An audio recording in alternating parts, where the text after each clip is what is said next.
Hi everyone, and good Thursday evening to you. It's Weather for Weather Geeks. It was one of those days today where the temperature went in the wrong direction during the daylight hours, and well, we had snow showers pushing in right on schedule late this afternoon, early this evening. It's coated the ground in some spots, and yeah, today's temperature curve kind of unusual. Not all that unusual for the dead of winter, to be honest, but it definitely is backwards, where temperatures rose all night and then fell during the daylight hours on this Thursday morning. Now they've kind of flatlined over the last several hours, mostly in the middle and upper 20s, and again, right on schedule, right around sunset or just after sunset, we saw an uptick in the snow shower activity, enough to give us coating, quarter of an inch, half an inch in some spots.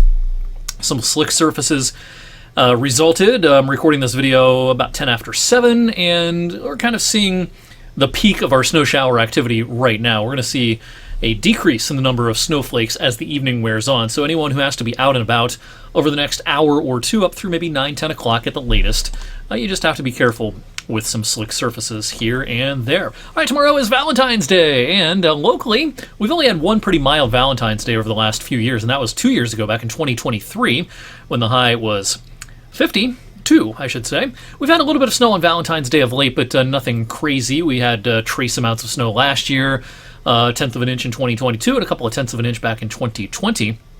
The snowiest Valentine's Day on record here locally was in 1960, 5.2 inches worth of snow. The warmest, a high of 68. Boy, doesn't that sound nice. Back in 1938, the coldest temperature for Valentine's Day, 1979, when it was 6 degrees below zero. And this time around for Valentine's Day, it's going to be a pretty uneventful day. I think we'll start the day with clouds first thing in the morning. We'll see an increase in sunshine as the morning wears on, but then quickly clouds will increase again towards the second half of the day. We'll start the day in the teens, end up no higher than the 20s. All right, we of course have snow and rain coming our way this weekend. Our thinking on with regards to the timing, that's what I meant to say, hasn't really changed a whole lot. It's changed a little bit. We'll show you the modeling in just a second as far as, graphically showing the snow pushing in, but as far as a graph showing the computer model expectations here of our snow, with that first round, that's kind of like right in here, an inch or two, maybe at most 2.5, 3, but our model consensus is definitely mostly 2 inches or less with that first round. Then we're going to get another round Sunday, midday into the afternoon. The lines start curving up again. I think we'll see some slick surfaces before Sunday is through, and maybe there's a fresh inch to 2 or 3 by the time Sunday evening arrives. So our official forecast for the first round of snow, again, late Friday night into about mid-morning on Saturday, a quick inch to 2 or maybe 3 at most. Lower chances of anything more than that and less than that. I think everyone's probably going to see at least an inch worth of snow out of this.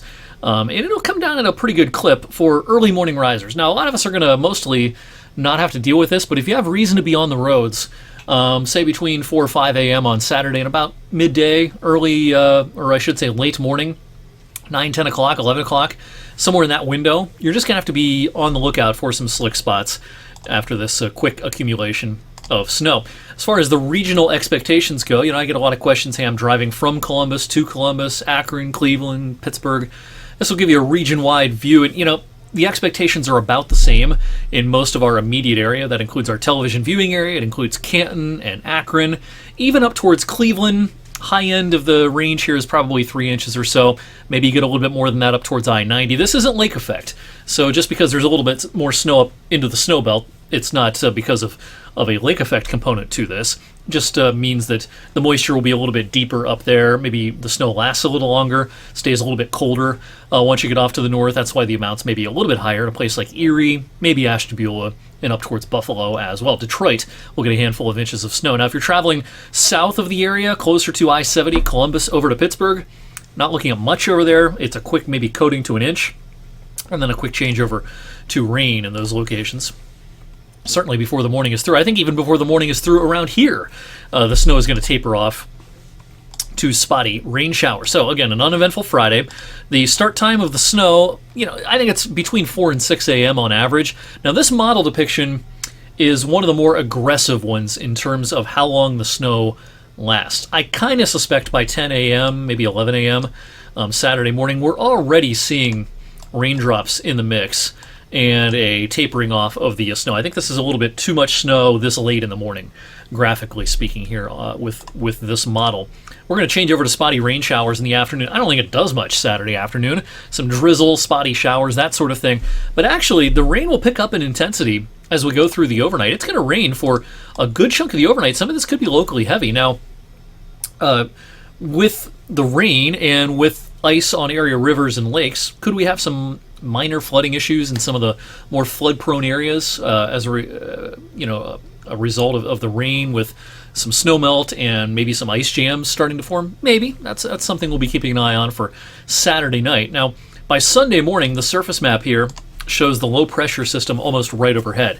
As a result of it tracking like that instead of over here, I think it'll delay the changeover from rain to snow a little bit longer. We talked about this some last evening.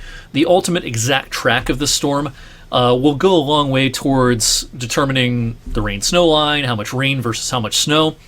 The farther west jog in most of the modeling today with the end game here would suggest, the rain probably does not change back to snow until mid to late morning on Sunday instead of first thing in the morning. And that's going to reduce, I think, our backlash snow ceiling. I could see where we get a couple or maybe even a few inches worth of snow before Sunday is through, but anything more than that I think would be pushing it, because the snow is going to not push in first thing in the morning. Now, even though the snow is going to taper to scattered snow showers and flurries as Saturday or Sunday afternoon wears on, there may be still enough snow showers and flurries around even Sunday night that there could still be some slick surfaces in some parts of the area into Monday morning for President's Day. I know a lot of kids and teachers have the day off, of course. In fact, every kid and teacher has the day off. It's a federal holiday, so there won't be any school adjustments as a result Monday, but it's going to be darn cold to kick off next week. And while we're missing out on the worst of the cold, it'll be cold enough here, but check out these numbers across the upper Midwest, middle of next week. These are air temperatures. These aren't wind chills. There's going to be places in the upper Midwest in the teens below zero for air temperatures at times during the middle of next week. It looks like a very cold pattern for a lot of the country east of the Rockies for next week. After that, the pattern will modify, I think,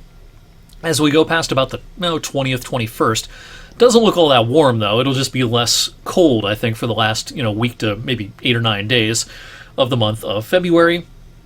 There's some conflicting model information at the start of March. I'd wager on the generally chilly pattern continuing into March. Although how deep into March, that remains an open question at this point. But the after effects, the residual pattern from a result of the polar vortex kind of splitting or maybe just stretching, and some of the other things going on in the oceans and the atmosphere, would lead me to believe that this general lack of warmth, or abnormal warmth anyway, will probably continue into maybe a fair amount of the month of March. But we shall see. We'll update that long-range forecast in future editions of Weather for Weather Geeks. Thanks for watching on this Thursday evening. I'll see you back here, same time, same place on Friday.